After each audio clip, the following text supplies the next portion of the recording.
Ang malungkot na balita nito mga kasinag, yung ihinihingi po sa atin ng tulong ay namaalam na. Mga kasinag, isang pinagpalang araw po sa ating lahat. Ngayon mga kasinag, muli po akong kakatok sa inyong mga puso. Kasi nga mga kasinag, meron pong nag-message kaninang umaga kay Mrs. na isang viewers natin na baka sakali daw po, ilagay ko lang dito yung kanyang message na baka pwedeng isama ko daw si hermano niya, yung kanyang kapatid sa vlog ko mga kasinag.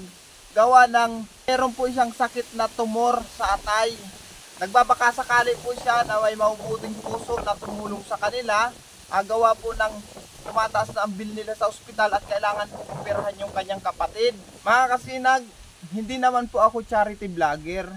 Pag may lumalapit po sa akin ganitong mga sitwasyon, hindi ko matanggihan mga kasinag. Ito lang po ang kaya kong gawing tulong sa kanila mga kasinag na maipaabot sa inyo. Nasa may mabubuting puso dyan na handang tumulong sa mga ganitong sitwasyon. Muli po akong kakatok sa inyong puso mga kasinag. Ang malungkot na balita nito mga kasinag, sa makalipas ang ika-4 na oras, yung ihinihingi po sa atin ng tulong ay namaalam na. Batang edad, nasa 28 or 30, ganyang edad mga kasinag. Yun po ang nakakalungkot, kasi nga mga kasinag, meron po siyang naiwang pamilya, meron siyang naiwang asawa at anak.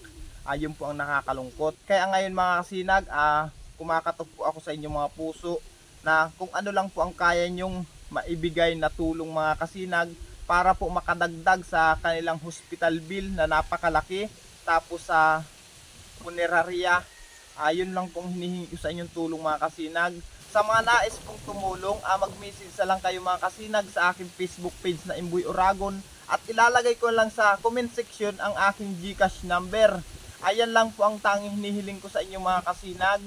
Ito lang po kasi mga kasinag ang kaya kong itulong sa kanila na maipaabot sa inyo. Sa mga nais pong magpaabot ng tulong, maraming salamat po mga kasinag. Kaya po GCash number ko na lang yung inilagay ko mga kasinag, kasi po hinihingan ko sila ng GCash number para mailagay dito, na para madirect na lang sana sa kanila yung ipapaabot yung tulong. Kaso po mga kasinag, wala silang ibinigay na GCash number. Siguro po mga kasinag talagang busy na sila, kasi hindi na rin po sila nag-reply nung paka-message nila sa amin. Kaya GCash number ko na lang po. Pero huwag kayong mag-alala mga kasinag. Sa lahat po ng magpapadala ng tulong, malalaman nyo po yan kung talagang mapapupunta sa kanila ang tulong na ipinagkakaloob nyo.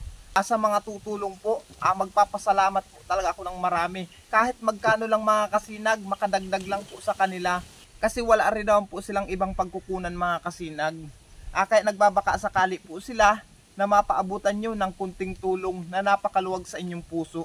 Kaya ilan lang po ang hangad ko na maitutulong ko sa kanila mga kasinag na maipabot sa inyo ang kanilang kahilingan. Sana po mga kasinag, matulungan po natin sila kahit sa napakaliit na halaga. At pag pinagsama-sama yan mga kasinag, malaking halaga na rin po yan at malaking tulong na yan para sa kanila. Kasi yung namatay na yun mga kasinag, siya po ang inaasahan lang ng kanilang pamilya. Habang nagtatrabaho nga siya noon, pinapaaral pa niya yung kanyang anak at yung kanyang asawa. Gaano po kabuting ama, asawa ang ganitong tao.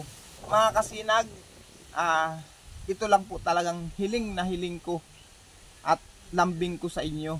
Naway tulungan natin sila mga kasinag. Sa may mabubuting puso dyan at nakakaluog naman sa buhay mga kasinag, ito lang po ang hiling ko sa inyo na matulungan po natin sila. Kahit sa napakaliit na halaga lang mga kasinag, isend nyo lang po doon sa GCash number dyan sa comment section, or i-message nyo po ako sa aking Facebook page na Imboy Oragon. Sa ating mga viewers, subscribers, maraming salamat po. Pasensya na kayo mga kasinag, kasi sa ganitong sitwasyon talagang ito lang po ang kaya kong maitulong sa kanila na hindi ko mapahindian. Kaya mga kasinag, maraming salamat po. Mga kasinag, sa lahat po na ating mga viewers, subscribers, nagpapasalamat po ako ng marami.